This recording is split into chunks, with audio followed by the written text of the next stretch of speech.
I had a door speaker go bad in my 98 Dodge pickup, so this is it. I never had a speaker fail this way. It's just flat out open. I was sure this, I think in the schematics they call it a filter, a noise filter of some sort, but I was sure it was going to be that thing and whatever the hell it does. But no, it's the actual speaker. I got a pair of cheap Pioneers, and while I'm only going to put one of them in, because anybody who's ever taken the door apart knows what a breathtakingly horrible experience that is and how dangerous. You're always risking snapping and crackling, especially when it's so cold. So I'm only going to do the one speaker right now. It's got an open magnet coil, so I didn't think about that when I bought it. It probably isn't long for the world. But the doors are open, the speakers are in my hand, and I'm going to go ahead and do it. So first I just got to get this off and then find a way to attach it to the replacement. Once this is off, you get a tantalizing glimpse as to what it might actually be. You can see some capacitors down in there. I don't think it's passive filtering, because that's not a sub and there are no other mid-range speakers anyways. But there she be. You notice that Chrysler has got this attachment point here. I have contemplated doing anything from attempting to spot weld a little something on there,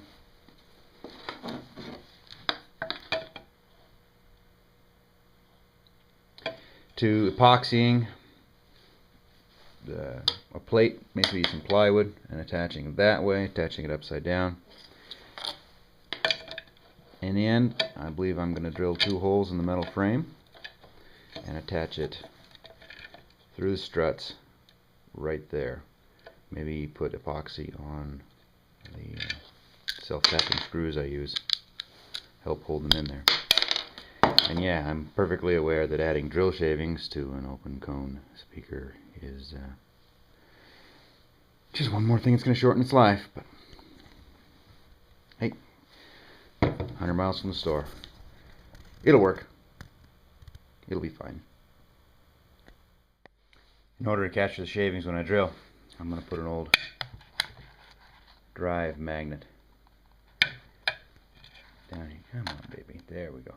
Down there inside, so that everything will stick to it and keep it out of the speaker. It's the best I can think of. When you're drilling, you're going to want to mark the holes, get this filter pack assembly out of the way, and then drill real careful, like, because it's best if you don't punch holes in your speaker.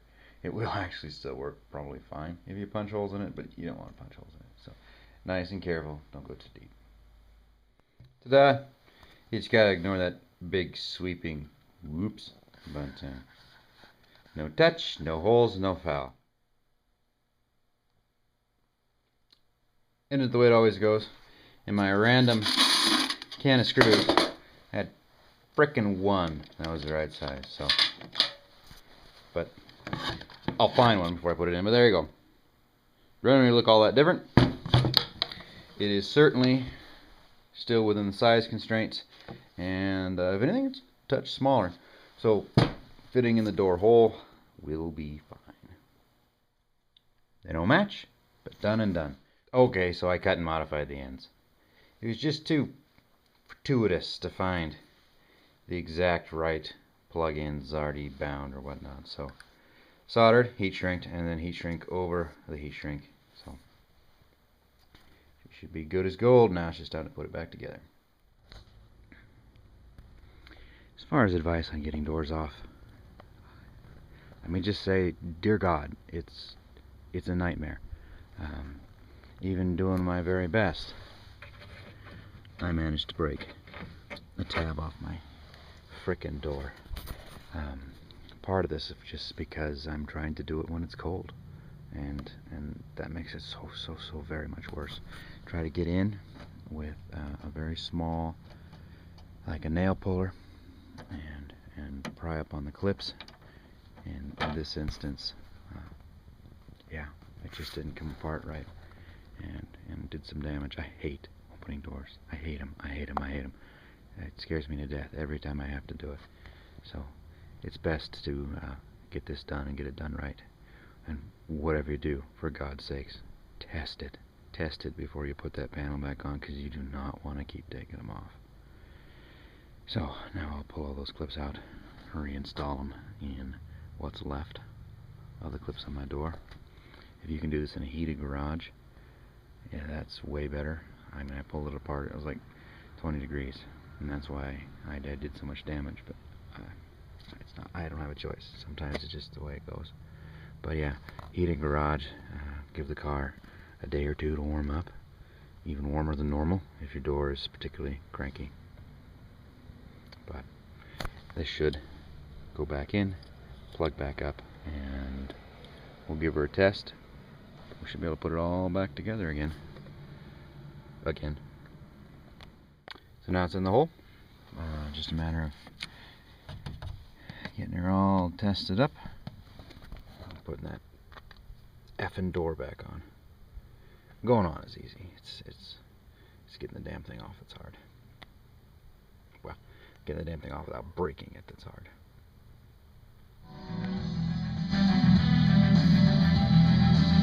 To say it was a good speaker was ridiculous from the very beginning. It's not a good speaker. It nonetheless is a working speaker, and you know, sometimes that's good enough. So now to put her back together. That's the door back together. I went to Napa and I bought a baggie. 665-2057 is the part number, and they were, other than being black instead of white, the clips fit perfectly. So everything works, everything's back together. I'll give you a hint on your doors. These screws here will pull themselves through. So go find yourself some very small washers, put behind the heads, and actually I'd advise you do that even before they pull through. It's the opening and closing the door that does it. So get those washers behind the heads, take one screw at a time, and watch out, because they like to go down and around instead of in. It's actually quite an angle in that they head in. If you got one of these Dodges, just put these screws behind it now, and then you won't have a busted out handle pocket.